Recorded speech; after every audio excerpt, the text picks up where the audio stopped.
Hello friends. Welcome to Luffy Fiction. How are you all? So in this video, we will see what if Luffy got avenged from Whitebeard.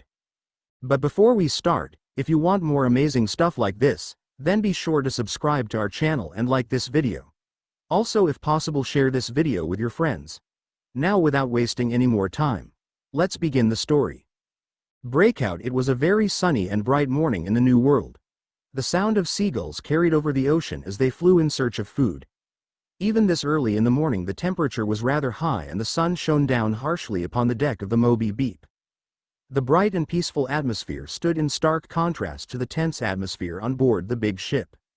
The time had finally come to head back to paradise. Their brother was waiting for them, even if he was too stubborn to admit it. All the female crew members had left the ship. Whitebeard would never allow for the women on his ship to fight. All those left were people willing to die in order to get their missing commander back. 4 battleships are heading this way, one of the guys on the Outlook informed them. Seems like they are trying to intercept us before we even leave. Marco landed before their captain. If that was the case, why would they only send 4 battleships? And why now? Whitebeard pondered. I doubt they have any personnel to spare at this time. Oyaji. There are 2 more ships and from the looks of it they are members of G5. Another one called out. And Kaido's fleet is coming towards us. He's trying to start a fight now of all times. It's unfortunate we don't have time to teach that idiot some manners. We leave. Whitebeard ordered and the crew began the sinking process at once, letting the air out of the floating bag. Oyaji, the Marines just sunk one of Kaido's ships. And the Red Force appeared and intercepted Kaido. Yet another crew member shouted just before they vanished in the ocean. That brat. It seems like we owe him one for this. Whitebeard said grudgingly. Still, things seem to be very much chaotic. The Marine movement doesn't seem to be very well planned, though they had some capable people on board apparently. Soon after they began to sink their coated fleet, a call from Magai, one of their allies, reached their ship. Oyaji. He yelled. Oyaji. The ship that was supposed to deliver Ace hasn't arrived at Marineford yet and that everything is in chaos. My lookouts on Sabaody said the Marines on Sabaody are going crazy over there. You're near Marineford already? Ace is missing? Atmos asked. We're close enough, have been since dawn, and we haven't seen a single ship that came through the gate. Much less the convoy we expected to carry Ace. We don't know what's going on. Reforte sent some guys to see if they can find out anything. The Marines sent 3 vice admirals. Magai reported breathless. Tell him to be careful and to keep their distance from Marineford still. Whitebeard told him. This may well be a trap and we don't want to lose any of our allies. Call again if you receive any news. Oyaji. Do you really think that this is a trap? Marco asked doubtful. Magai would have noticed if more was amiss. There is definitely a trap waiting for us. Sengoku isn't stupid. However, I'm not sure he planned what is happening at the moment. Not delivering Ace would be a heavy blow to the Marines, so I doubt they'd lose him. Still, this changes things. If our allies find out anything, they'll call. Kingdu, keep an eye on the Den Den Mushi. Whitebeard ordered his family. Maybe Ace escaped. Haruta said hopeful. That's hardly possible. They're watching Ace specifically. Vista was dubious. Talking about that now is useless. Stay focused. Marco interrupted. Not knowing what was going on put a strain on the whole crew. It could be dangerous to get their hopes up just yet. A few hours earlier at Impel Down, AC, came the loud yell of a red and yellow blur, which suddenly halted in front of the cell. Said Whitebeard commander was in. Luffy. Ace shouted desperately. Why the hell are you here? Eva-chan. Inazuma. Luffy ignored Ace to wave towards 2 more people behind him. Ace is here. Get him out quickly. 2 men appeared behind him, one throwing attacks at other loud prisoners while the other's hands turned into scissors and opened the door. Luffy. Ace was cut off from shouting angrily at his younger brother again the moment he was freed of his shackles. Said boy launched himself at him and hugged, or bound, Ace by encircling him with both arms and legs several times, and burst into tear. Bei sad ud. Luffy cried loudly. Jinbei could only stare at the display with wide eyes. Not only had the young captain managed a feat thought impossible while apparently gaining notorious allies on the way, but now said man was crying his eyes out while ignoring his brother's angry shouts, which Jinbei knew were more shouts of worry instead of anything else. He hadn't believed Hanbei, who most likely was another ally of Straw Hat. There was no other way the man-hating woman would ever have come here to deliver a message otherwise. Her coming here should have been the first warning. The second one came from Ace when he told Jinbei about how crazy Straw Hat Luffy could be, and how much of a crybaby at that. No wonder the poor guy had been so worried. "You idiot! Why the hell did you come here? I didn't ask for your help," Ace shouted when Luffy released him. "You didn't have to, I'm your brother. You gave me your Vivre card and it's burning." At this the teen teared up again. "You promised to live. Ace is my most important person, don't d." Ace was torn between hugging his little brother and hitting him on the head and grit his teeth. "I'm not dead." Ivankov gave them a minute to collect themselves and meanwhile had started to take out some of the more annoying prisoners of level 6. "You should hurry." An unexpected female voice interfered. Jinbei eyed her with some confusion. Weren't all the guards male down here? Well, aside from the 2 higher-ranked ones. They're keeping close watch on Ace and will soon notice that the surveillance Den Mushis aren't sending any pictures anymore. His escort will also arrive soon enough. The others should have bought us a bit time, but you are still right. Ivankov reminded them. "I'm sorry to cut this short, Straw Hat Boy, but we better get back to all the others." "Should we release the prisoners here too then?" Luffy asked. "No," Ace shouted at the same time as Inazuma started to explain. "There are some people here who would cause all sorts of problems for the civilians. Iva-sama told you about them before." "All right. The guard guy. He's on Magellan's side, isn't he?" Luffy turned towards the newly turned woman guard. "So where is he?" "You mean head jailer Shiryu?" She guided them towards the head jailer, who was right away hit by a death wink as well as a Gomu Gomu no pistol and rendered unconscious. "That should take care of him until they are at safe distance. He might have indeed gotten released. The Marines will do anything to deliver Ace after all." Before any of the others could say something else, 2 loud thunks could be heard. "They must have noticed that their surveillance system isn't working down here anymore," Inazuma said, while looking at the now blocked pathway. "They're not taking any chances with Ace having to be delivered at 9 o'clock. Get away from the stairways. Sleeping gas should be coming through any second now." Their female guard warned them just in time. As quick as possible, Inazuma cut the ground and blocked the gas from the stairways, but also their exit along with it. "Why did you do that? How is Ace supposed to escape now?" Luffy yelled. "Worry about yourself first." Ace hit his little brother, who laughed it off. Why the hell was his brother here if Luffy got caught? "Free me." Jinbei suddenly made himself known. "I want to help you." "Are you strong?" Luffy asked curiously. "He is. He's one of the Shichibukai. We'd profit greatly from his strength," Ivankov said, shocked at seeing one of the Marines' elites here. "All right. Sorry Jinbei. Are you sure? You will probably be released in a bit anyway. You are a Shichibukai after all." Ace turned towards his momentarily forgotten friend. "I won't be one for much longer. I was imprisoned here because I was against the war the Marines are starting with Whitebeard. I want to help him, so please let me join you." The fishman explained and was soon freed. Still, they had no idea of how to get out of the place. Kahahaha. A deep throaty laugh came from a cell behind them. "If you free me, I can easily get us out of here. I still have a bone to pick with Whitebeard. We could both help each other escape from here. I won't let you lay a hand on Oyaji." Ace erupted in flames while Luffy yelled at Vivi's tormentor. "Oh Croco boy. This is actually not such a bad idea. Inazuma, free him," Ivankov ordered as he stepped before Crocodile's prison. "They need his help to get out of here. Don't worry, I know some of his weaknesses, so I can keep him in check." Ace grit his teeth, but didn't say anything more. "Are all of us devil fruit users?" Luffy asked.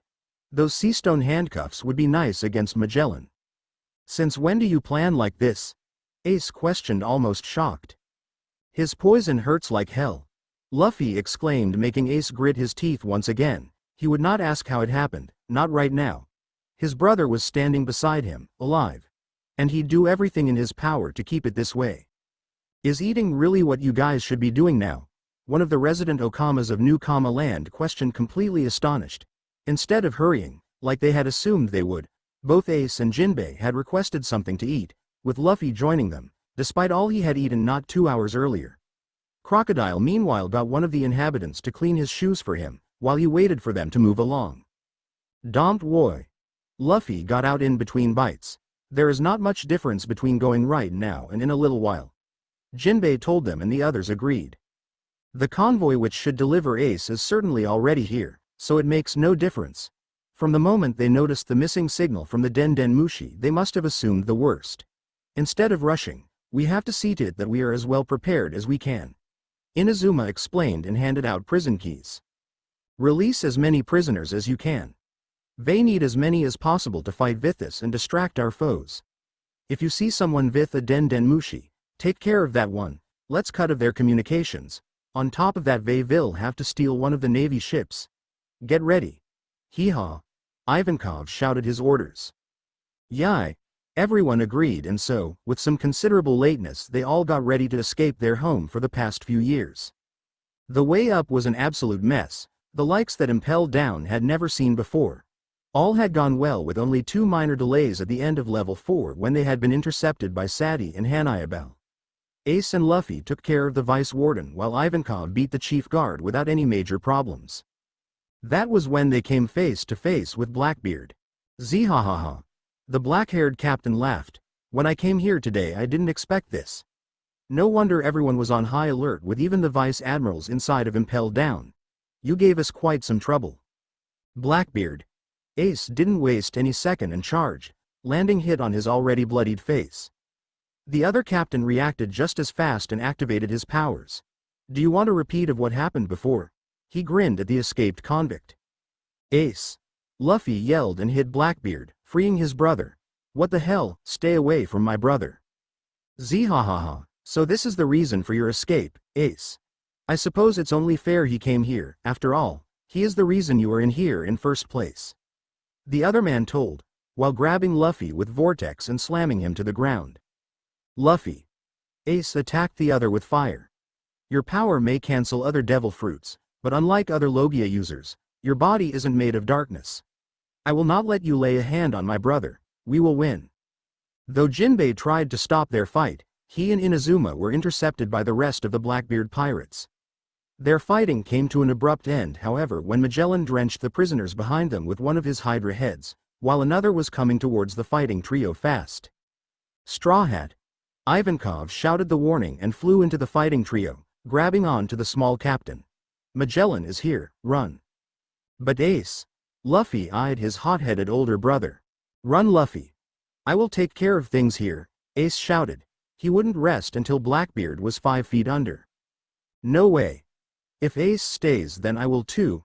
Luffy turned and landed another hit on Blackbeard, who returned the favor right away. Jinbei. Grab Luffy. Let's run. The Okama Queen shouted while he himself grabbed Ace. What the hell? Let me go, Ace roared in anger. Magellan is here. Ivankov hissed. If you stay, then so will your brother, and if he is covered by poison again, he will die for real this time. Luffy. Ace's eyes widened. He already lost 10 years of his life so he could go and save you. Do you want to risk both of your lives to kill Blackbeard? This shut Ace up for good. He stopped his struggling at once and he started to run along them. Not a second later another Hydra head had covered the area Ace had stood in just a moment before. So you managed to get down here after all. Which means that you broke down my barrier and that the Vice Admirals, Magellan trailed of. Are you Magellan? Blackbeard grinned at his newest foe. And you are Blackbeard. The warden stated before attacking with a single giant Hydra and flooded the entire bridge towards the entrance to level 2. The secret hope Ivankov had held, that Magellan would be defeated by Blackbeard, who for some unknown reason had also broken into Impel Down, was swiftly destroyed when only a few minutes later, on their way through level 2. Which was strangely enough also lacking a lot of prisoners from what Luffy had seen last, another Hydra appeared right behind them and the chief warden came swimming towards them. I will not let any of you escape here, Fire Fist Ace, Straw Hat Luffy. Justice will win. Magellan headed towards them and was faced by Inazuma and Ivankov. I've had enough of you, Ace whispered furiously. You almost killed Luffy. Flames erupted from his palm and formed an ever-growing ball that soon was taking up a major portion of the room they were in. Ace ran a few steps towards Magellan before it came into contact with his Hydra. The Hydra splashed to all sides and caught fire, which went back to Magellan. Charging further, he used his namesake attack and burned the Poison Man. Hurry! Crocodile eyed him. Your execution should be in a few hours, and if you are not delivered, I'm sure Sengoku will not waste time to send someone else. The rest of the way up was less of a problem, as apparently the Blackbeard pirates had taken out Ace's supposed convoy, and the 5 vice admirals. Ah! That's the guy that came when we were at Eni's lobby. Luffy shouted and pointed to one of the vice admirals. Eni's lobby, Ace wondered. Ah! We went there to help Robin. Luffy explained, and Ace decided it was probably healthier for him to not know about it, right at this moment at least. You and I are going to talk once this is over. He sighed instead. The last news he'd heard about Luffy was from Blackbeard, and he had been in Water 7 then and not on a marine base known for justice. Shi. Luffy nodded, then beamed. Look, Ace, your paper is big again. Ace couldn't help but smile, even though he felt more than just guilty for worrying his little brother and getting him into such a situation. Ah, let's get out and keep it that way. I'll have one made for you later on too. Luffy just laughed in response, more cheerful than he had in days. A minor problem came when not a single battleship, which they wanted to hijack, was still docked, but with Jinbei's help they soon enough had one. The Gate of Justice also opened at the very right time, though Luffy almost made everyone turn back since the one responsible for the opening of the gates was his Okama friend, Bentham. Once again they had Jinbei to thank for convincing the young captain to stay on course. His friend would be transported to freedom by one of Jinbei's shark friends. Watch out! Daz Bones suddenly shouted and pushed some escapees away just before a beam shot a hole into the ship where they had been standing just seconds before. 3 battleships were waiting just outside the gate, along with 2 more Vice Admiral as well as Admiral Kizaru. Phew, looks like I can deliver both of my targets after all. Kizaru commented when he saw Luffy as well as Ace. We're not going back, the escapes shouted, though Buggy and Galdino tried to hide themselves. Gomu no pistol. Luffy tried to attack the Admiral to no avail. Let the Logia users deal with him and let's focus on destroying their ships. Inazuma called out, his hands turning into scissors as he jumped to the right ship alongside Evening Cobb and their new Kama Land comrades. With a nod to Ace, Luffy led most of the other ex-prisoners to the 3rd ship, battling through the grunts and facing one of the vice admirals, Strawberry. Gomu no Giganto pistol. The attack landed with a satisfying crunch on the vice admiral, who had a hard time getting to his feet again on the now partially destroyed battleship. The other ships were faring no better. Aside from Kizaru, who was kept busy by Ace and Crocodile, the fights were in favor of the prisoners, who were dead set on never returning to the prison. The Marines had probably guessed that there were problems with Ace, but not the magnitude of them, or they would have sent more than one admiral. The first ship fell when Stainless abandoned it with his and joined to help Kizaru, though he was easily stopped by the ex-Shichibukai. Stay out of this, Stainless. Despite being overpowered by him, he still grinned as his hand connected with Crocodile's solid arm and put a seastone handcuff around it. You wish. Shoot him. He ordered his subordinates. Only Ace needed to be delivered alive, all the others could be done with now. Momentarily distracted Ace was also caught in seastone handcuffs by Kizaru. The Admiral had taken a big gamble in handling them himself, but he had won this round. AAAAACE. Luffy rocketed back to their own ship and took a beam meant to incapacitate Ace. 2 more Marines quickly grabbed Ace when the younger boy exploded and released a wave of hockey. Let go of Ace. Most of the Marines fell unconscious all of a sudden, and those who didn't remained momentarily stunned as Luffy raced towards his brother and pulled him towards the still hiding Mr. 3. The next moment a water fountain hit Kizaru dead on and gave Ivankov a chance to hit him with his death wink. With some difficulty Kizaru managed to avoid the next fountain, but Jinbei jumped on board and managed to capture the Admiral with their stolen seastone handcuffs as well. Thanks for reminding me, he said and pushed him overboard. Admiral. Strawberry jumped into the water to save him, while his own battleship fell towards the vicious attack of the pirates. Meanwhile Mr. 3 freed both Crocodile and Ace. You idiot, Ace glared at his brother, who was bleeding from the wound he had gotten thanks to Kizaru. You are one too. Getting caught by the beam guy. Luffy glared right back. Not the time. Buggy panicked. Let's escape. Hurry. I'm sure another one already called for help. With a combined attack, the last battleship was smashed to pieces. I can't believe we made it. Mr. 3 breathed out and sat down on the desk beside Buggy. I always knew we would. His comrade nodded, gaining stares of admiration from his followers. Luffy-kun, let me bandage your wound. Jinbei held up some bandages he had found on the battleship. You should rest, that wound looks nasty. I will, the moment that we are free and back on the Sunny. Since when can you use hockey? Ace questioned and took the bandages from Jinbei. Hockey? Luffy looked confused. Never mind then. Ace sighed and threw a worried look at his little brother. He seemed fine so far, so a sheen of sweat covered his face and the wound was still bleeding. Meanwhile, the Whitebeard pirates had just passed Fishman Island when another call reached their ship. Oyaji. Kingdu yelled.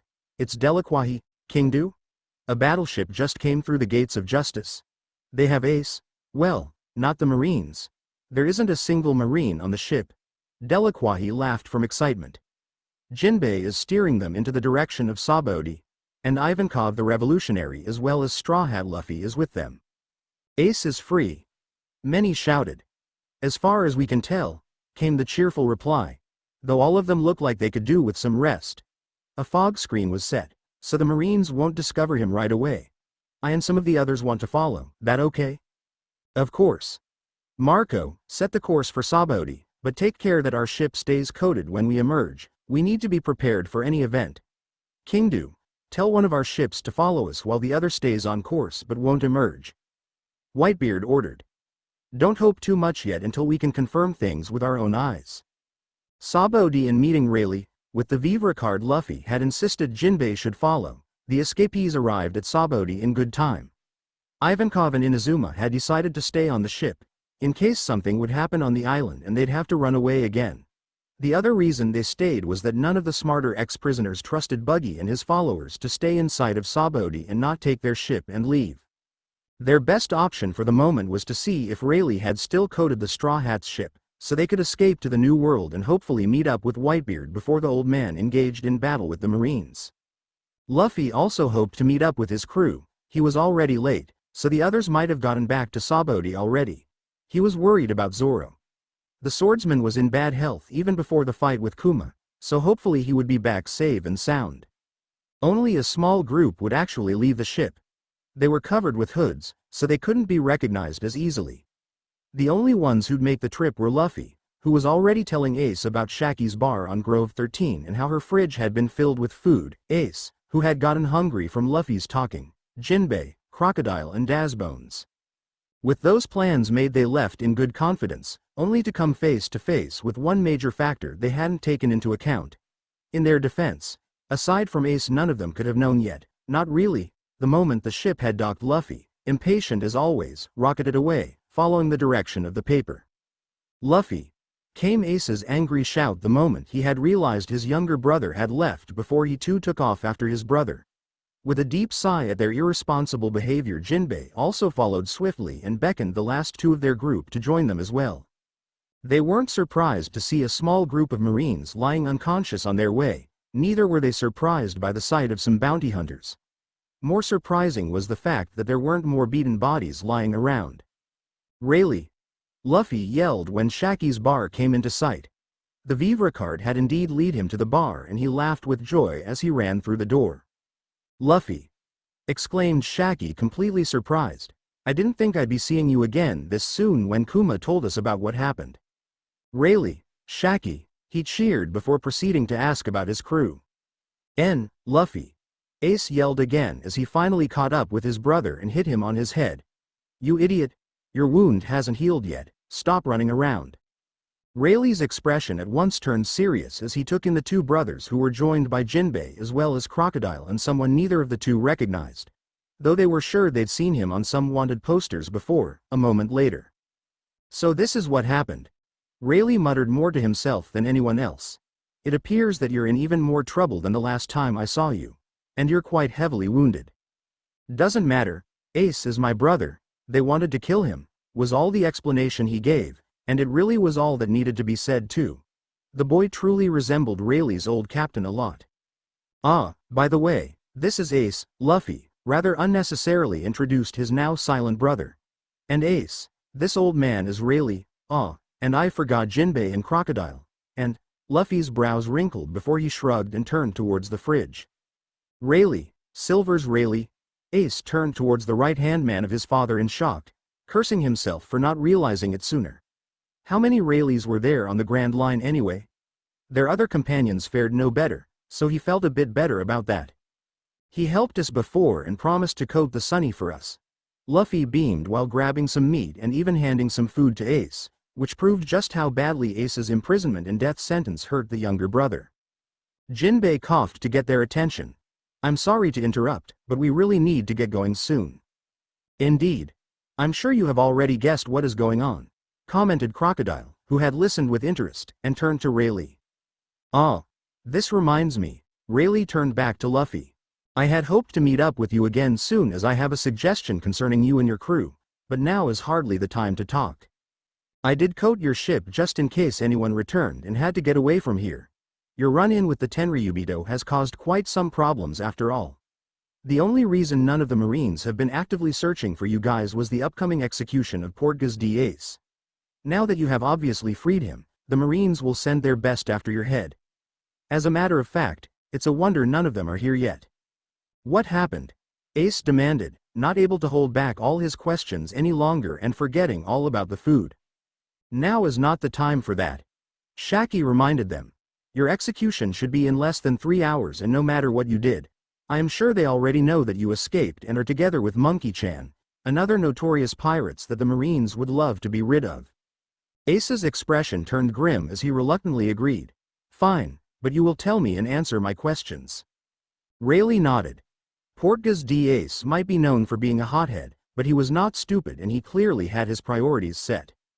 We should go to the Sunny and meet up with my crew, Luffy said cheerfully. You're the only one here right now, Rayleigh informed him and caused Luffy's expression to fall. Kuma sent all of you to different places so that you could escape. Everyone should be somewhere, where they need to be right now. What? This Kuma guy wanted to help us? Luffy asked unbelieving. He let you escape alive, and it was thanks to that you managed to meet up with your brother, was it not? He let Luffy think about it until the teen nodded. Anyway, as I said, I still have a plan, but right now we need to leave Sabaody before the Marines appear here again. You're in no condition to fight, Rayleigh stated with finality before Luffy or any of the others, mainly Ace, could claim otherwise. You're going then? Shaki asked Rayleigh, who nodded, while Luffy waved at her. I'll see you later then, Monkey-chan. Later? Ah, I want to see you again too. I'll come back soon to pick up my crew, he beamed at her. While Rayleigh led them towards the Thousand Sunny, Jinbei called Ivankov to let him know that they had a fully coated ship and would proceed to the New World with it. Buggy had apparently run after them while his followers hijacked another ship in the tourist area. For some weird reason there were almost no people around the various groves, so it had been easily planned and done. They agreed to meet up, as they had planned before. Rayleigh, would you mind telling me why there are hardly any people around? Jinbei asked once he hung up. Rayleigh chuckled. Of course, they set up big screens on Sabaody to show Ace's execution to the world and prove to everyone how mighty the Marine is. He took a sip of sake from his bottle. This will be a big hit to their pride, honor and credibility, if Ace manages to return to Whitebeard. I will return, Ace stated. Of course you will. Luffy grinned and Rayleigh laughed. I was there as well until an hour ago or so. The broadcast started for a bit at 10:30 but stopped due to some difficulties with the Den Den Mushi shortly after.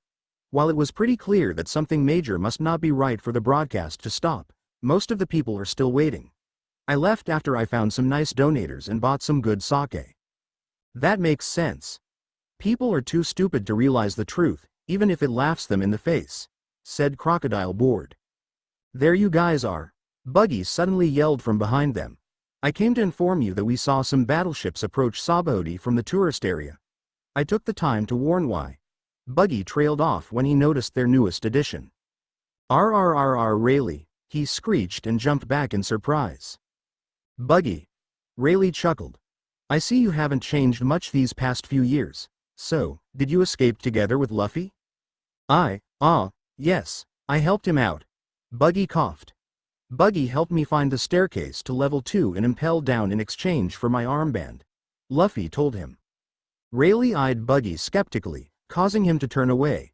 Anyway, the Marines are coming for Sabaody, so I came here to warn you. The Okama's already left with our ship, only Ivankov is still here. What about the other prisoners? Ace questioned with raised eyebrows. They wanted to get a ship for us. We'll meet up with my crew in a little while. Buggy told them a lot more modest, now that his old vice captain was here. His plans of heroically joining up with them in case something went wrong, when the others stole the ship, wasn't looking so well with Rayleigh around. On the other hand, with him here it would be so much more safe than anywhere else. Maybe he should stick around for a while. In that case you have my thanks. Ivankov didn't say much on the Denden Mushi. Jinbei said while walking a bit faster. Of course not. We're using marine Denden Mushis, they might listen in on us and gather information that way, Crocodile remarked. Isn't it Grove 19 that the two of you agreed on? We'll be there in a few minutes anyway, Dazbones added. Not bad. We're heading for Grove 23. That's where the Straw Hats ship is. Rayleigh told them while drinking some more. Laying eyes on the Thousand Sunny again, Luffy couldn't keep his cheers in. Sunny! He yelled happily and then saw some of the fish riders. Oh, you guys are here too. Oh, you're back. You're the first one, young master, and the others haven't returned yet. But we kept your ship safe, Duval winked and was promptly ignored by Luffy. Rayleigh, do you know if we have any food on board? Luffy asked worried. I'm not sure, shouldn't you be the one who knows? Rayleigh wondered. Is that really the time to worry about it? Jinbei asked exasperated. That's not what you should focus on, Buggy screeched. Food is important. Ace agreed with his little brothers. Have you forgotten how much those two ate in Impel Down? Crocodile said dryly. Still, Dazbones trailed of. Even if they don't, we'll just go for a Sea King on the way. Hee-haw! Ivankov yelled and Luffy eagerly agreed. Straw Hat? A voice asked from behind, causing all of them to turn around. Oh, the bear? Luffy beamed. Do you want to Joe? Don't ignore our captain, the bear yelled, before bowing and apologizing. Captain? Luffy questioned, looking around before his eyes landed on Trafalgar Law. He was with you at the auction house. Duval, who had heard them from where he was guarding the Sunny, joined them. Ah, and the guy from the auction house, and the flying fish guys too. He smiled and waved. How can you be so cheerful and ignore your wound when you should be unconscious? The surgeon wondered. I don't feel bad, though this stings. Luffy commented while Ace's head snapped around. What do you mean, he should be unconscious? Fire Fist Ace, the surgeon of death, murmured. So that's what's going on.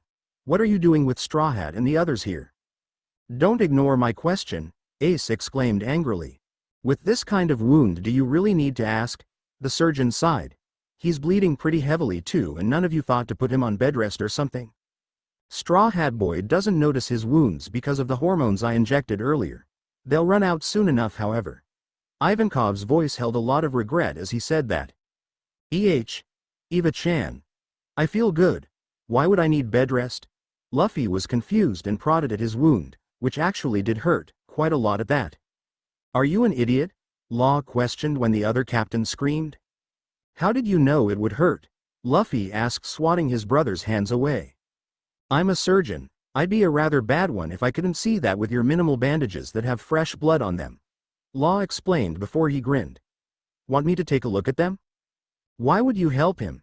Ace asked, standing protectively between him and Luffy. No real reason. The other replied. As nice as it would be, it'd take more time than we have. We're leaving right now. Any more time and all their trouble might have been for naught. Rayleigh informed them. What are you doing here? Luffy asked instead of hurrying up. The broadcast was cancelled and a marine ship approached around an hour ago. It left again already, but a few others are coming closer. We already got into trouble before. I'd rather not be caught in it again while some of my crew are still recovering. He pointed to their coated submarine that was docked near the Sunny. We're leaving now. And yet you wanted to help us. You're a really nice guy, aren't you? Luffy smiled broadly at him and waved again as they boarded the Sunny, leaving a stunned surgeon behind. I agree with him, Captain is way too nice, Beppo told him and promptly received a glare. He's the one you said helped me too, right? Jean Bart questioned. In that case I would be glad to help him, too. Ah, he's too interesting to die here. He'll surely cause a storm again, if he lives. Law agreed.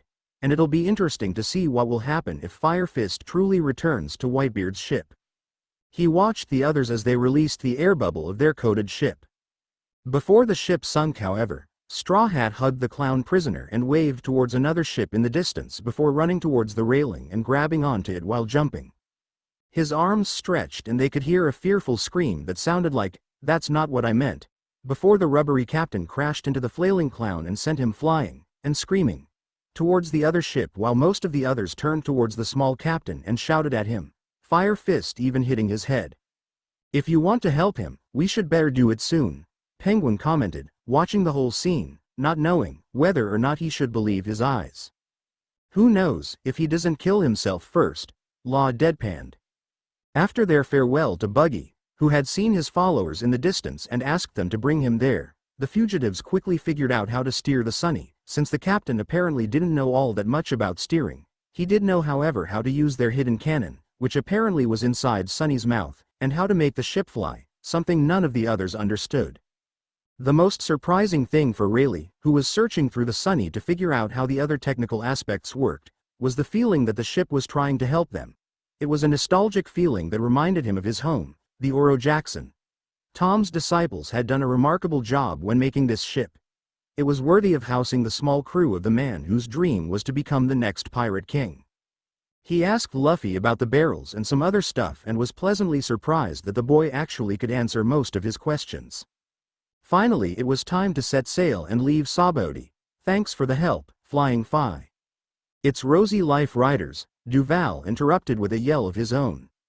"See you soon." Luffy laughed while being hugged by Ace to keep him from jumping and moving too much. Keeping him still seems to be quite the chore, Jinbei pondered as they left and began the sinking process. Yes and no, he's constantly moving around, even in his sleep. However, if you hug him he'll calm down, unless he's really excited about something, Ace replied. Luffy grinned. Ace always complained about that, but then Sabo one night apparently hugged me and I stopped moving. Waking up like that was nice too. Sabo? Ivankov asked as he changed Luffy's bandages once again and cursed under his breath. The wound looked a lot worse and had gotten bigger from all the moving around. If they weren't careful, Trafalgar Law's words would turn true and he'd never be able to face Dragon again. He prayed his hormones would soon run out, but he had given him enough to last 24 hours, and it was only shortly after midday. Our brother, Ace said quietly. He died 10 years ago, after he was attacked by a Tenryubito. He closed off with those words and carted his hands through Luffy's hair, who had turned around and pressed himself against Ace. Don't break your promise, Luffy demanded. Sorry, yeah, I won't, but you stay still now and let us handle things, or else you might be the one breaking it. He didn't say it out loud, but seeing their interaction, Jinbei really doubted Ace's words from their time together in Impelled Down. Luffy would be anything but fine if something had happened to Ace. It was the devil's luck that had gotten them out of their situation and nothing else. A few minutes later the rumbling of a stomach could be heard, and though everyone turned towards the brothers, it wasn't coming from either. I could do with some food now. Dazbones had the decency to blush as everyone turned to him. Didn't you say something about Sea King? Luffy pouted. I'm not allowed to catch one.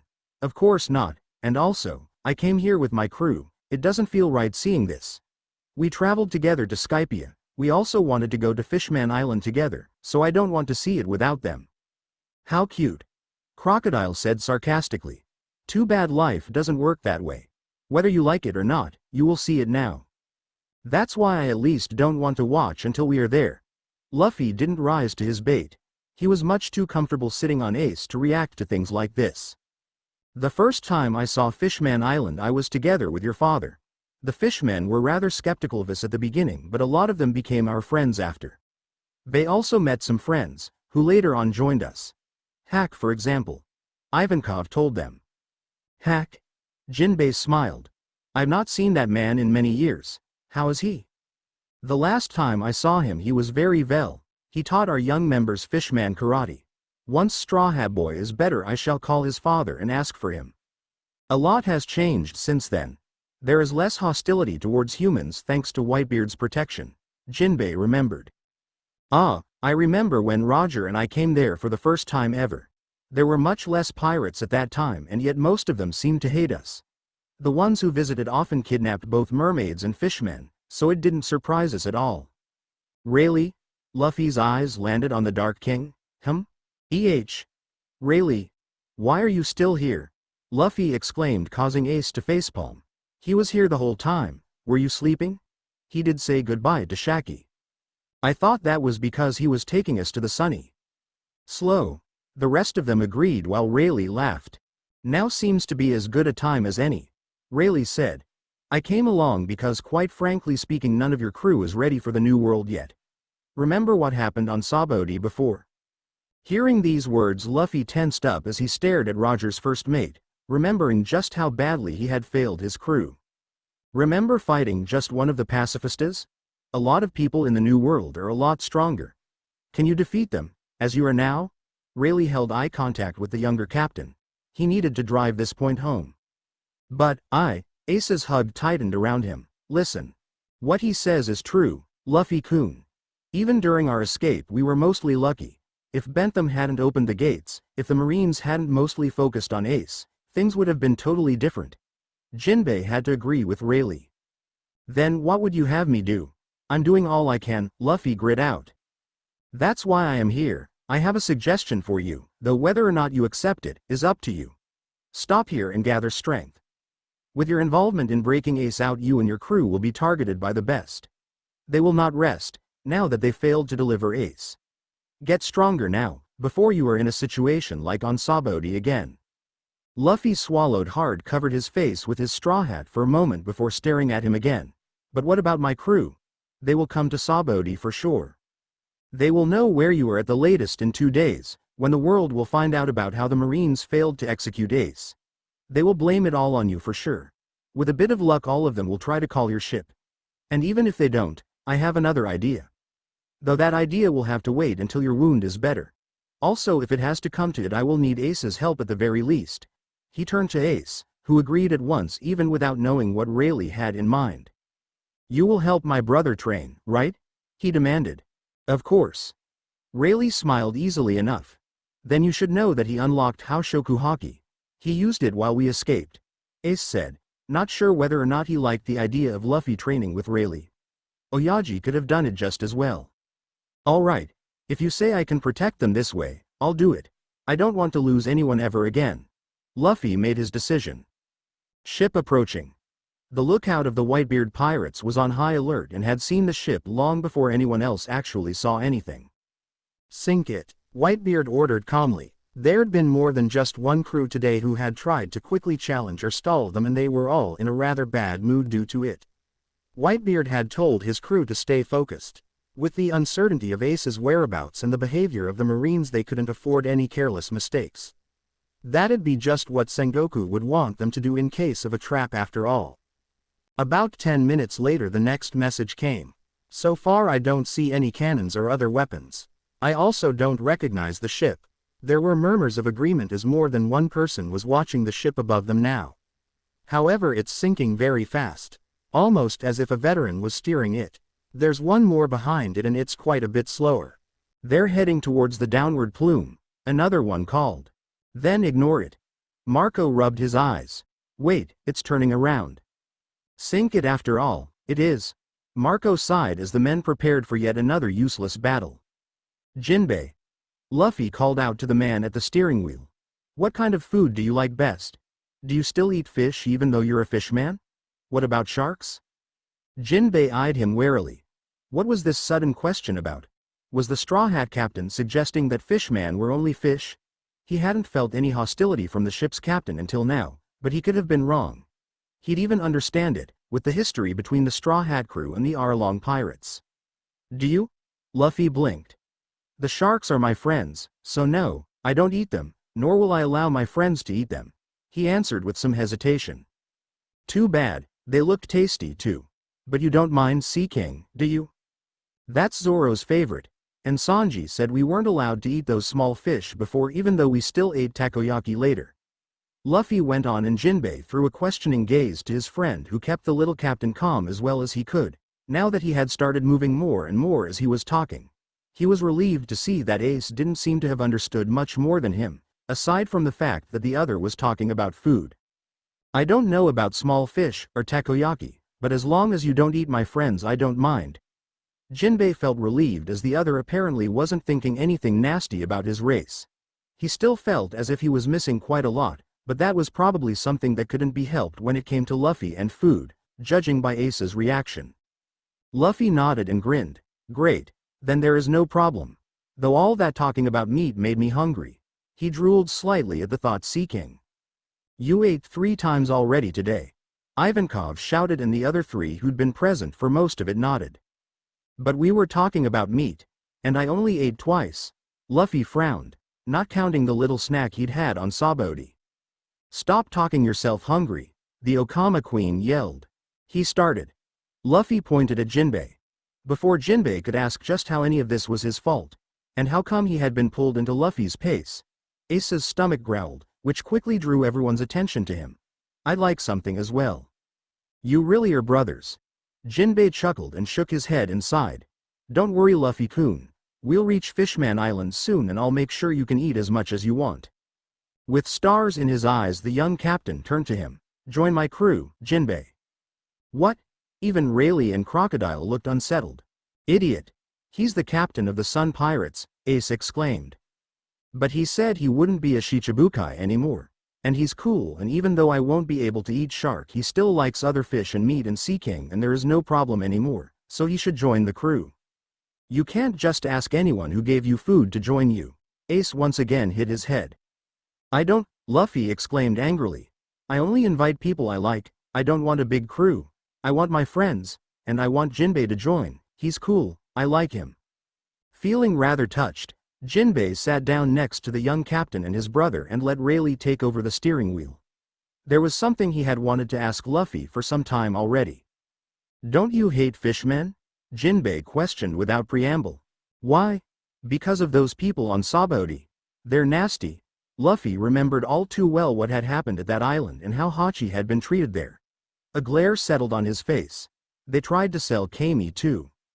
I'm not sure I understand what you were talking about, but I was thinking of Arlong. Jinbei told him. What? Luffy asked, totally shocked. You're friends with Arlong. I'm not his friend, not anymore at least. But we were on the same crew, and it's my fault he came to the East Blue. The older man confessed reluctantly. What? You made your crewmate come to Nami's home? Luffy's mouth hung open. No, I didn't. He left the crew because he hated humans too much. But by becoming a Shichibukai I kept him out of prison. Jinbei tried to explain. So you didn't make him attack those villagers? Luffy wanted to clarify. Of course not. Jinbei had much too much pride and honor to attack someone that hadn't done anything at all to deserve his wrath. Though if they did, then that was another story altogether. Well, then I don't understand what you are worried about or why you think it's your fault. You didn't tell him to hurt Nami and be an asshole. Luffy grinned relieved. Who is Nami? The fishman asked. Our navigator. She was forced to join Arlong's crew before she joined mine, explained Luffy. And she doesn't hate fishmen. Jinbei doubted someone who had suffered under Arlong wouldn't hate his kind. After all, his own people hated humans to this day, though there were exceptions like Whitebeard who protected them. Jinbei himself had been no exception until he met the old man. Why would she? She even likes Hachi now and Kami and Papug. And can you imagine how sad Sanji would be if we couldn't go to see mermaids because someone didn't like them? Luffy shook his head. So she doesn't hate us, Jinbei whispered. She hates Arlong, and maybe that other weird guy that stole her map. And probably some of the others too. She wasn't sure about Hachi either, but now she likes him and his takoyaki were great. Luffy thought some more on this topic. None of us like Arlong. But we were all looking forward to Fishman Island, and now I am the only one who will see it. Luffy sounded rather disappointed. Jinbei, who felt rather humbled right now, it did remind him of Odahime and how she always wanted fishmen and humans to get along with each other. He wondered if there was a chance of that wish becoming reality. Hearing about the navigator, he for the first time thought that maybe it could. I'm surprised you didn't ask Rayleigh to join you, Ace said, mostly to bring Luffy's attention to other matters instead of his missing crew. I wanted to. I like him too. Luffy grinned. But he knows all about One Piece and I'm gonna become Pirate King. It wouldn't be an adventure this way. And he also said he wanted to stay hidden, which is sad, but he has seen everything already. Rayleigh roared with laughter at that answer, and all the others, except Ace, joined in. He had liked the young captain from the moment Shanks had told him about the kid he met in the East Blue all those years ago. Meeting him had cemented that opinion enough that he actually didn't mind being noticed by the Marines all that much if it meant keeping Luffy alive so he could continue his journey. He eyed Luffy's wound that had bled through yet another bandage and glanced at the submarine. It'd work out, somehow, he just hoped the sub could keep up with their pace. Ace stared at his brother, unable to form any words before resting his head against Luffy's shoulder in exasperation. He should have known better than to expect anything else, never mind Luffy's reason of why he wouldn't ask someone. Of course it wasn't something like the fact he had been the vice-captain of the most successful pirate crew ever. Be glad he respects you too much. He can be quite insistent if he wants you to come along apparently. Ace warned Rayleigh, causing another round of laughter. We're nearing the downward plume. However, it looks like we won't be using it just yet. Rayleigh turned the ship around. Take a good look below us, you should be able to see it now. Is there another ship besides the Bears here? Luffy asked. Ivankov chuckled. Look below us, you too. It's quite the sight from this angle. Is it? Ace's eyes widened. It's the Moby Beep. Rayleigh smiled gently. Oyaji, Ace whispered before tightening his hold on Luffy, who apparently wanted to very much see the other ship now. Stay still, he hissed.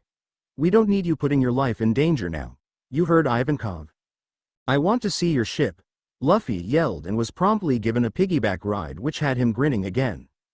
Whoa! It's huge, Luffy exclaimed once he could see the ship below them coming closer. He stretched his neck over the railing to get a better look and at once managed to pierce through the coating bubble, coming back a moment later coughing and sputtering. Luffy. Ace seriously wanted to choke his overly idiotic brother, who was still catching his breath. Don't you get lost there? Luffy asked excited a minute later. You'll have to show me everything. Tell you what, Luffy. Ace gave in. Let's go visit our kitchen, after I introduce you to some of my friends, okay? And then I will show you the rest of the ship. Naturally Luffy loved the idea. Can any of you signal them? They might assume we're an enemy ship. Rayleigh reminded everyone. Sure. Crocodile drawled and quickly sent a flashlight signal, indicating that they were no enemies. Whitebeard usually was patient enough to not attack right away, though with the current situation they couldn't be too careful. Luffy vibrated on Ace's back. He wanted to see this huge ship that, while not as great as their own Sunny, was something else altogether. It had to be. It was Ace's new home after all. Ace was about to return to his crew and he would be all right, alive and well, as he should be. And he also was still stronger, though Luffy would catch up in no time. He took the Vivre card out of its respective place and smiled at the paper's size and state. Then he carefully put it back under the band of his hat again, not noticing Jinbei, who was quietly watching him. Afterwards he swung his legs around for a bit before quickly losing his patience again. Having learned nothing from his previous experience, Luffy once again tried to stretch his neck outside to see more, but was quickly pulled back by Jinbei, who gave him, and by extension Ace, his own flutter kick coating that would at least allow him to move away a little bit. Anything to keep Ace from erupting in fire and hitting the already hurt boy. Oyaji. It's the Straw Hat's ship. At last someone could see the flag clearly enough to identify it, which wasn't an easy task, since they were below the other ship. And finally their father's booming laughter filled the ship. Put your weapons away. If that's the case, then there is no need to fight. Are you sure? Blenheim asked worried. Do you want to explain to Ace why you attacked his little brother's ship? Marco asked. This sentence earned quite a few gasps. All of the 2nd Division, some of the commanders and of course Whitebeard had been told, in some cases quite often, about Ace's younger brother, but the others didn't know about him, much less that it was Straw Hat Luffy, the rookie who'd been in the newspapers regularly lately. It explained so much too. Finally they knew why Izo had started to keep the articles with news about Straw Hat neatly stacked in his cabin ever since he started to appear more.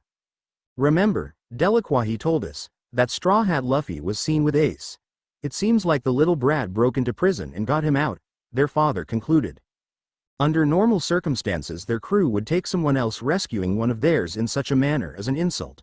However, having been told about Luffy in detail, Whitebeard admitted to himself that he should have expected to meet the brat today, one way or another. He however hadn't believed the other captain to be crazy enough to pay a visit to Impel Down. They just sent a friendly signal. Curiel informed them and was ordered to return it right away. Whitebeard felt a wave of hockey as a way of greeting, one he hadn't felt in a great many years, and laughed once again. As if by magic, most of the tenseness that had accumulated over the last few weeks, ever since the news of Ace's impending execution had reached them, evaporated and was replaced by an atmosphere of nervous excitement. Hockey? Blenheim, who'd felt the wave as well, asked. Don't worry. Whitebeard chuckled. It's someone I haven't seen in a great many years. You will meet him in a few minutes. Kingdu, as soon as we have confirmed Ace's well-being with our own eyes, call our fleet and our allies. It shouldn't take much more than a few. He trailed off, watching curiously as two extremely stretched arms appeared in his sight and two hands grabbed onto the Moby Beep's railing. The arms began to shrink rapidly, if their movements was anything to go by, before laughing and yelling could be heard from the ocean. A few of his sons noticed and managed to pull some others back just in time. The arms shrank back to their normal size and a black, blue and red ball broke through their coating and landed with a rather loud crash in a heap on the main deck of the Moby Beep, where they finally could make out two human beings. Once you're healed, I am going to beeping kill you. A most familiar and most welcome voice roared enraged as one figure untangled itself from the other, with flames appearing on its skin, thus killing of even the last bit of doubt that it could be anyone or anything else than Ace. The other one meanwhile still laughed as he remarked about how the ocean had made him feel weak even though he had only stretched his hands through the ocean. Then, to the surprise of all, Ace bent down to extremely carefully and gently help the one he just threatened to his feet. To their father's dismay, their apparent guest was bleeding rather badly, if the red on the previously pristine deck was anything to go by. If that boy was indeed Straw Hat Luffy, it was difficult to say, since he wasn't wearing a straw hat and looked rather pale. It was no surprise that his son was so uncharacteristically gentle, even as he was still yelling. He must have been worried sick, and he couldn't even alleviate any it, for their own doctors and nurses were all women and as such they left them in the New World. Whitebeard had been planning for war after all. Instead of a doctor, he signaled for someone to bring their first aid kit. It was the only thing he could do right now. For several minutes no one else said a word as the boy was being fussed over by Ace, all the while laughing and staring around, apparently very much curious about them and the ship, until the moment he reached for something on his head and found nothing. Then he started to look around agitated and asked, "Hat? Where's my hat? Ace, my hat." Most of the crew, who had wanted to welcome their lost commander back, were watching fascinated and rather shocked as their commander picked the other up and started to look around for the missing hat as well, scolding the smaller one even more for losing it. Finally Marco threw an old-looking hat that had definitely seen better days to the boy. "Aren't you worried about the wrong thing, Yoy?" "My hat," the boy yelled and smiled at him. "Thanks, you're not the captain, are you? You don't have a white beard." Marco raised an eyebrow towards Ace in question. Had the boy really no clue who their father was? Taking Ace's sigh and exasperation as an indication, he went for no as an answer to his unasked question. "Gurararara. I'm the captain of this ship," their father informed the still grinning boy who was dusting his hat off, putting it on. Then he looked at Whitebeard with an even wider smile. Marco hadn't thought it was possible. "Oyaji," Ace whispered, watching him with so many mixed emotions. "Welcome back, son." The old man looked at his son, who was still holding on to the Straw Hat Captain. With the hat on, no one doubted his identity anymore. "I'm glad you're home."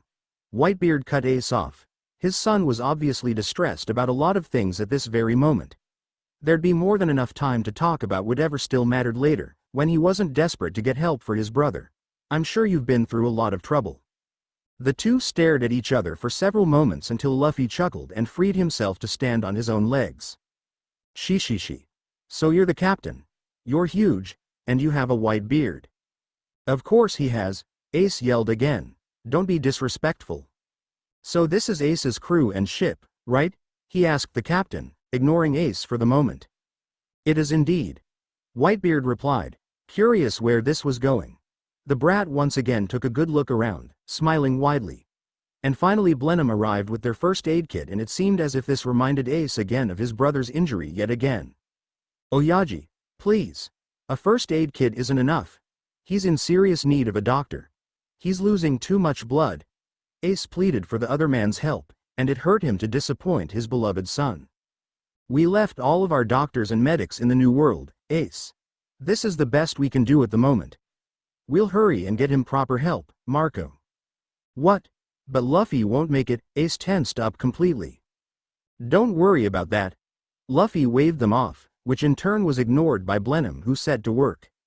All of a sudden Luffy's expression turned serious. More importantly, you will make sure Ace is all right, won't you? He asked as he locked eyes with Whitebeard.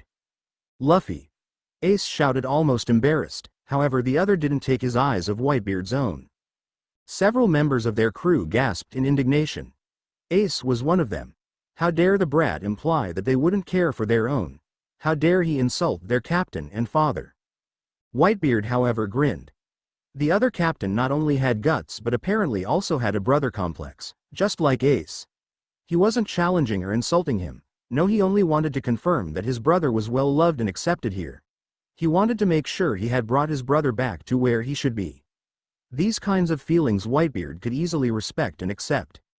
Of course. Ace is my son. The Straw Hat brat's smile returned full force at his answer. She. Good. Then all is right. Oh, and don't worry about the guys on my ship. He told him and pointed to the smaller ship that was getting close enough to connect both of the coating bubbles before continuing to confuse many of the curious listeners. Ah well, except for Crocodile. He wants to fight you or something. I didn't want to free him, but Eva-chan said we should, and he was helpful because of Eva-chan, though Crocodile doesn't like him. I'd beat him again, but then Ace would hit me for moving too much again. Also, I don't feel so good anymore. I need food. Blenheim, who had finally managed to take the unhelpful captain's bandages off, cursed colorfully. I don't think it's food you lack. He was happy he was blocking Ace's view right now. The wound looked as if it went right through the Straw Hat Kid's abdomen. As quickly as possible he bandaged him again and prayed the other would make it to the New World so they could help him. He, as well as most others, had realized that Ace would probably die along with his brother should it come to that, even if not in the literal way. But Ace promised me food. Luffy whined, reminding the older man of a kicked puppy, and Ace quickly reassured him that he'd get to eat something soon. Blenheim eyed Ace warily and started the mental count of 1 to 0 for Straw Hat, despite the serious situation. Oyaji, Jinbei, who had jumped onto the deck of the Moby Beep together with Ivankov, greeted the older captain before turning towards Luffy. Stop thinking about your food for a moment and start worrying about your health. It's your fault. Luffy stated matter-of-factly. If it wasn't for Jinbei he wouldn't have talked about food after all, and if he wouldn't have talked about food he wouldn't have gotten hungry and probably wouldn't have thought about it right now. Sorry, but you soon won't have the strength to eat, Straw Hat Boy. Ivankov was worried. Any moment now and... Ah, don't worry. Luffy smiled. Ace is all right now, so I don't care if I make it. Luffy. Ace paled drastically at his brother's words. What the hell are you saying? Of course you will make it. Don't you dare save me and die for it. I won't die. But Eva-chan's magic will run out soon, so I'll sleep. I'm gonna be the Pirate King. Even if I should die, I will still become the Pirate King first. He yelled while swaying a little, causing Ace to freak out and carry him once again. Chuckling could be heard from the other ship, while most of the Moby Beep's crew watched the other captain with huge eyes, not believing their ears. The firm conviction with which the small brat had stated that he'd be the king of pirates in his current condition was amazing and crazy at once. He absolutely made no sense. He grinned at Ace and confirmed, I will make it. Nay really, he called towards his own ship and the chuckling stopped. Are the bear pirates, heart pirates? Ivankov tried to inform him. Close now? Really? Even the commanders of the Moby Beep now looked at the man at the wheel, who had answered, before turning back to the Straw Hat captain again in wonder. Ah, they're still following us and catching up. Maybe they'll hurry if one of you guys would send a distress signal and request help. Rayleigh suggested, ignoring all the curious stares. You're lucky he followed us so far, Luffy. She, I know. That captain followed us here? Ace asked, torn between wonder and hopefulness. He did. Luffy smiled. So I will be all right and you won't get out of your promise. Either of them. Luffy said, determined, and Ace couldn't help but smile shakily and nod. Good, then I'm sorry, but I'll leave the rest to you. Luffy told him. All his own worries had been taken care of, so he finally could give in to his body's condition and went limp in his brother's arms, who grit his teeth and hid his eyes beneath his bangs. So who is on that submarine that we sent the signal to? Whitebeard inquired, sure that Kingdu had done as requested by his old rival's right-hand man. A doctor, Ace said, holding on to Luffy tightly.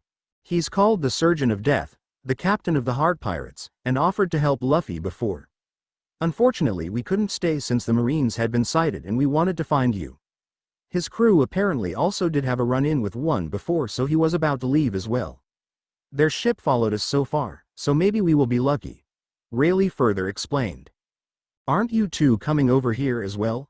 Whitebeard turned to Crocodile and Dazbones once the other ship had answered their distress signal. I'm not interested anymore. Crocodile glared. I came here because they said you were going to war, but with your precious commander back I doubt that will happen anytime soon now, much less on such favorable grounds for the Marines. Gurarara. Whitebeard laughed. Feel free to challenge me to a fight anytime, brat. TCH. Still, thank you for helping my son. Whitebeard knew when thanks were due. I had nothing better to do. Besides, that little shit is an interesting one, he said while pointing to Luffy. A few minutes later the submarine appeared behind the Sunny, followed by a blue circle which enveloped parts of all three ships, and suddenly the captain of the Heart Pirates joined the group on deck of the Moby Beep. I didn't think I'd ever stand on deck of this ship, said the tall captain as he looked around and nodded to Whitebeard as a matter of greeting. Seeing the other supernova unconscious, he moved to take him away from Ace but was almost burned by flames. If you do want me to help, you'll have to let me take him to the submarine. All my equipment is there, you know. He held up his hands to placate the older brother who glared at him. Isn't he your rival? What reason would you actually have to help him? Ace demanded. None. I have no obligations towards him nor any of his crew. But I am curious. It'd be boring for him to die here. Still, if he does, I won't lose any sleep over it, he replied bluntly. Luffy-kun was certain that he'd help him, so I'd go with his judgment for now, Ace. Rayleigh told him. Besides, Jinbei added, it's not as if we have any other way of helping him since you heard that all of your doctors aren't on the ship right now. So what blood type does he have? Law asked, already thinking of the surgery. F. Ace replied without hesitation. Then I'll need a donor. I don't have anyone on my crew with that blood type and I'm not normally helping others. He shrugged and eyed Ace. You're his brother, right? Not by blood. Ace admitted. I don't have type F. Then use mine instead. Jinbei offered to Law's bewilderment. Fishmen usually didn't offer blood, quite the opposite actually. I'm still coming along. Ace stated. Law shrugged. You're not allowed in the operation room and stay out of the way of my crew. Mind if I come along as well, Yoi? Marco suddenly asked. I'm worried he'll storm into the operation room should he hear his little brother. Straw Hat Yaw won't be making a sound, he's too out of it. Law told him but allowed him to join anyway. When no one else had anything to say, the five vanished along with the blue circle. Whitebeard, Rayleigh, and the news around the world. 8 days later Luffy's eyes shot open for the first time. At first he was slightly disoriented, until he remembered just why he had woken. In his dream, or more accurately his nightmare, they had taken Ace away. Ace? Where was Ace? He almost panicked as he struggled to get up. Sent, re. A muffled voice came from his right side, apparently he had called out loud for him. Will, be, CK later. Ace is okay. Luffy turned towards the voice, and though his vision was still blurry he could make out some blonde locks sticking out from under a pillow that the person was hiding under. Yay, DN, Lev, T-all, was the sleepy and difficult to understand reply. But Luffy got the meaning. Ace was all right.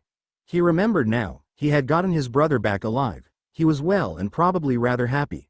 Still, Ace should be here no matter what. A pout formed on his face and he grumbled. Luffy had expected Ace to be here when he woke up. He wanted him here, not some stranger. Even if it was someone whom Ace trusted enough to watch over him for a while. A damn good job he was doing too. Falling asleep in his bed, instead of being awake and getting his brother when he woke up. Ace must have been forced to leave his side. There was no way he'd not be here otherwise, not when Luffy had been hurt as he had been. Ace always had been like this, and it was one of the things that probably also wouldn't change. His pout turned into a frown as the blonde guy's hand tightened its apparent hold on him and pulled him down again. Why was he here if he wanted to sleep? He wasn't Ace, and he certainly wasn't doing his job at all. Well, at least he could relax again after that nasty dream. He knew his brother was all right, and that was the most important thing after all. As Luffy settled back down, he noticed that this must be Ace's bed on the big whale ship they had landed on before he'd blacked out. The bed smelled just like him. It was nice. And the guy beside him kept him warm and comfortable, even if he was sleeping himself and not doing what he was supposed to do, and yes, Luffy was miffed about that. He even contemplated kicking up a fuss and making him get Ace, but then again, he'd probably be asleep before Ace got here. He felt extremely tired. If that happened, Ace would either think the other guy had played a prank or worry again. The guy besides him pulled him closer, and Luffy was too happy about the warmth his hug provided to protest. Also, he was the one who had given him his hat back after he had rocketed them to their ship. He couldn't be such a bad person, and Ace apparently trusted him too. The blonde had seemed tired already back then, so maybe he should let him sleep for a while. It also helped that this person smelled nice and comforting. It didn't take another minute for Luffy to fall into a deep, dreamless sleep again. It however took another 5 minutes for his companion to become completely aware, realize that Luffy had woken up, and start cursing himself for not waking properly earlier. He needed to find Ace and the doctor. 5 days earlier, in the early hours of the morning, the Moby Beep with its other flagships arrived on one of the islands under their protection in the New World.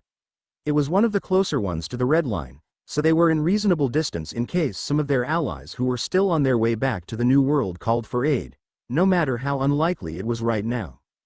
The crew cheered, more so than usually at seeing land.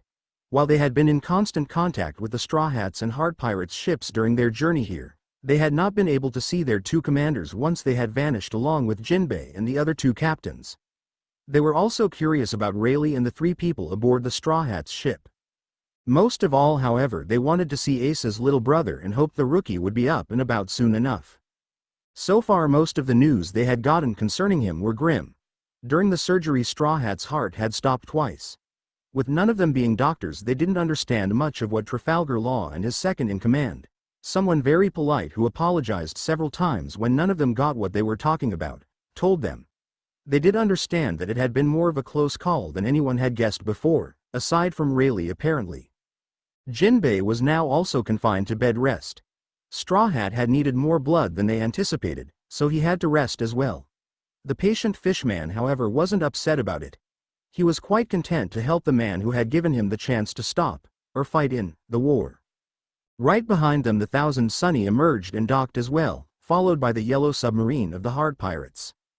The guests of the Thousand Sunny were the first ones to leave their ship and board the Moby Beep, even Crocodile, though he was scowling. Some of the Hard Pirates also braved their ship, after Whitebeard had given the okay to do so. People who had helped him for no apparent reason, other than curiosity, would be treated as friends unless they acted otherwise. Ace and Marco, however, didn't come out of the submarine. Neither did the Hard Pirates' captain. Izo and Kingdu at once made for the submarine to find out more. "I didn't think I'd ever see you on my ship outside of a fight," Whitebeard commented when Rayleigh sat down in front of him as the others went to eat breakfast, with only a few of his sons staying at a respectful distance. "Neither did I, especially not under such circumstances." Rayleigh accepted a big sake cup. "Then again, I also didn't imagine ever helping another captain." "Gurararara. The kid really is quite something." Whitebeard chuckled. "A fearless brat with no manners and a dream more foolish than any other. He has what it takes to pull through, if given the chance." Rayleigh shrugged.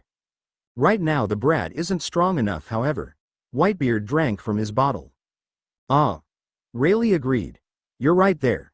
His whole crew, while strong for paradise, isn't ready for the New World yet. And yet you brought him here already." Whitebeard locked eyes with him. "Are you planning on staying with the Straw Hat Pirates now?" "He would have come here as long as Ace was with him, no matter what I did. He's stubborn." Rayleigh chuckled.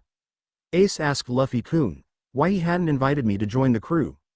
His answer was that while he'd like it if I joined, it'd be boring since I knew everything about One Piece already. He also said he'd rather quit being a pirate than going on some adventure where he already knew about everything. Whitebeard was amused, too. This kind of answer fit well to the boy Ace had told him so much about. Roger was the only captain for me.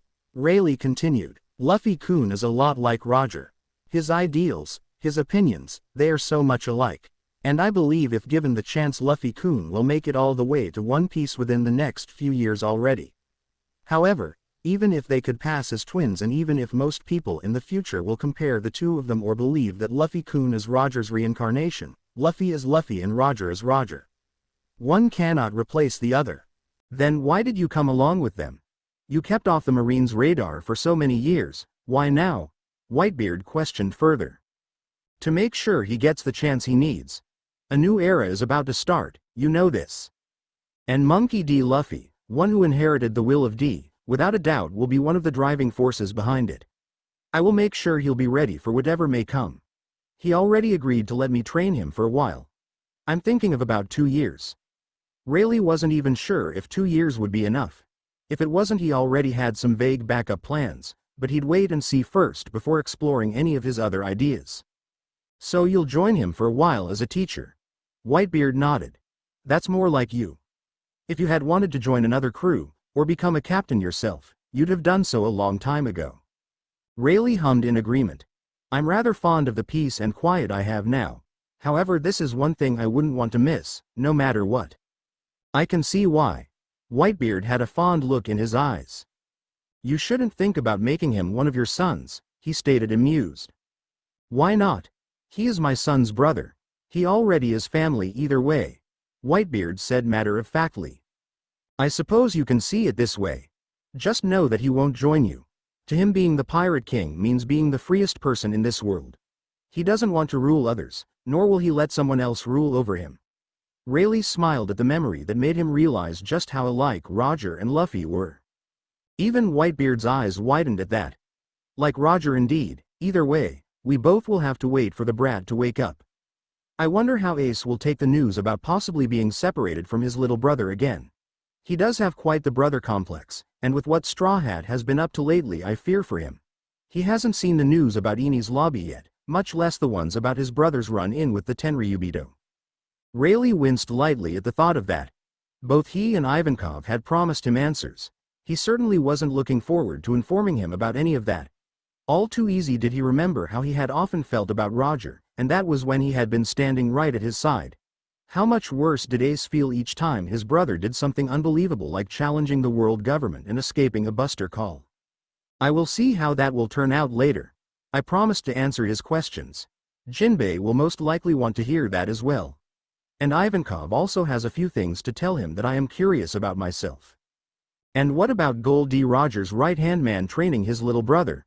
Whitebeard wondered. Rayleigh raised an eyebrow. Is there something wrong with that? Ace didn't seem to have problems before. Quite the opposite. He readily told me that Luffy could learn all 3 forms of hockey. And if it's about the rivalry between our crews, none of your other sons seems to mind much. They're quite the nice bunch. So why would Ace be any different?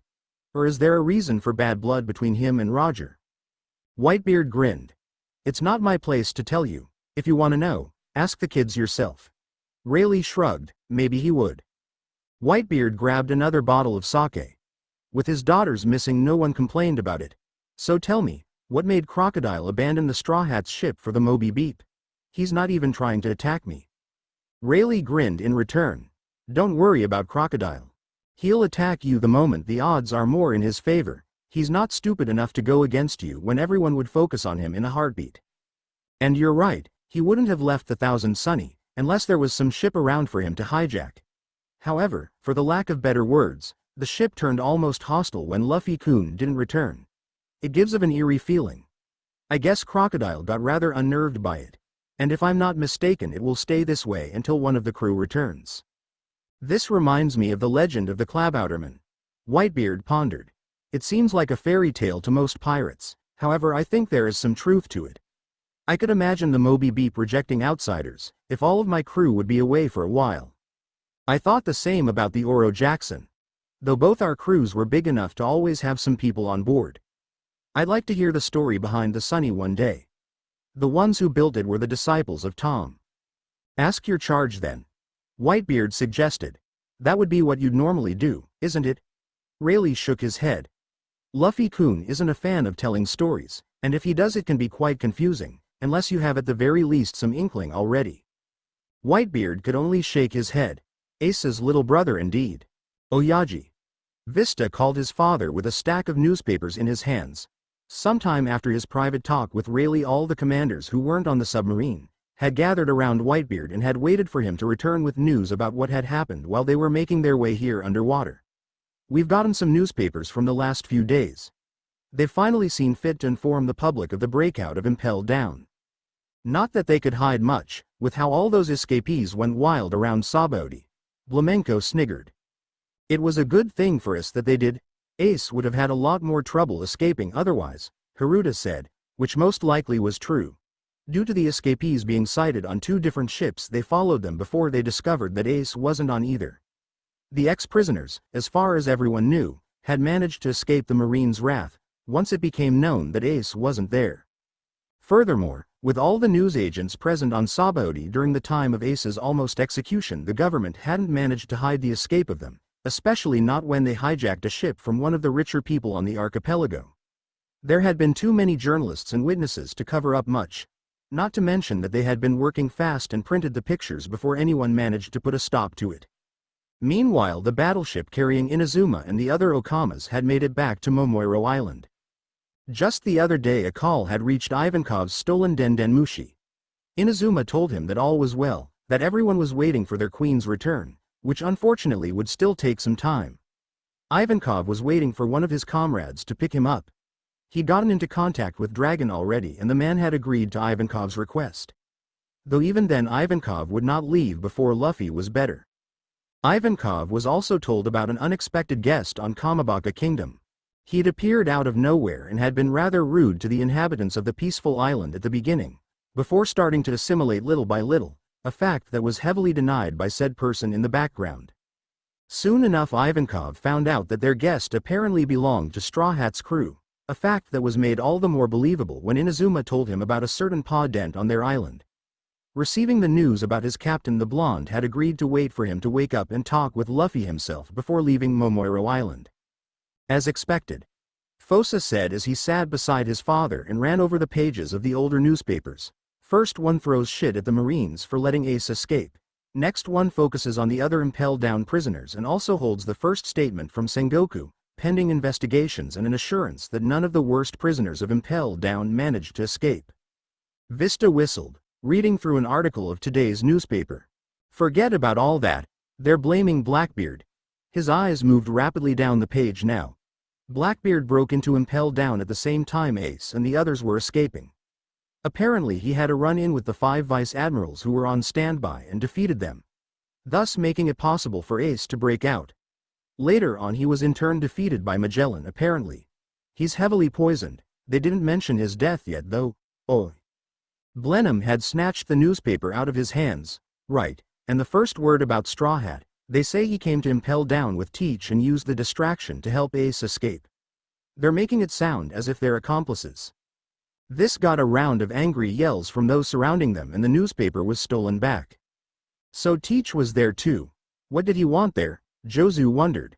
This doesn't make sense. No, it makes perfect sense now. Teach must have wanted to get some of the prisoners to join his crew. That's why he was after the position of a Shichibukai. He wanted to get to Impelled Down without problems. Even he with all his treachery wouldn't have been able to break in otherwise. As a Shichibukai, however, he wouldn't be attacked at sight. That's also the reason why he handed Ace over to the Marines. Whitebeard clarified. In that case Ace hadn't been his target at first. Rayleigh, who along with Ivankov, Crocodile and Dazbones had also been listening in, said. Perhaps it was Straw Hat Boy instead. Ivankov suspected. They did meet him on our way out and Blackbeard they knew each other. Although the Marines know that he was here even before Blackbeard arrived. The Marines need someone to take the blame for their failure. Do you think they'll admit that he broke in and out? Crocodile scowled. Of course he was Blackbeard's first target. He did say something about Ace's imprisonment being Monkey's fault. That's not too difficult to believe. It was Straw Hat's fault that you were kicked from your position after all. He probably thought handing Straw Hat over would get him the position. Jozu added. According to the newspapers, Smoker got the credit for it. Crocodile glared but was waved off by Atmos. We all know how the news are made, and Straw Hat's bounty shot up right after. What a nice coincidence that makes. This still leaves the question of why the Marines were willing to risk war with Whitebeard. Up until now they always did their best to keep everything at status quo, keeping the three great powers balanced. Rayleigh had wondered about that from the moment he heard about the planned execution. They veer also risking war with Dragon, for that purpose? Ivanhoe read through his own copy of the newspaper, though there is no word of him in here. There wouldn't be, Whitebeard said. Ace said it before, they're not brothers by blood. They have different parents. Rayleigh's eyes widened. I see, so that's the case. I had wondered about his name. But with the timing I didn't believe it was possible. What? Ivankov wanted to know what Rayleigh had discovered but wasn't given any reply. There was a moment of silence, when everyone was looking from Whitebeard to Rayleigh, waiting for either to say more on what had been hinted at, but neither felt inclined to share more. With a shrug, Vista continued. With their failures to keep their word, and Ace not only escaping but never appearing, the people have lost a great deal of trust in them. Many pirates and thugs have gone wild not only on the Grand Line but also in the Four Blues. So the Marines have their hands full. Serves them right if you ask me, Jiru said, spiteful. It will keep them on their toes for a good while, which is also a good thing for us. Curiel believed. This gives the Straw Hats a chance to meet up, without having all of the admirals on their heels right away. Yeah. Vista agreed.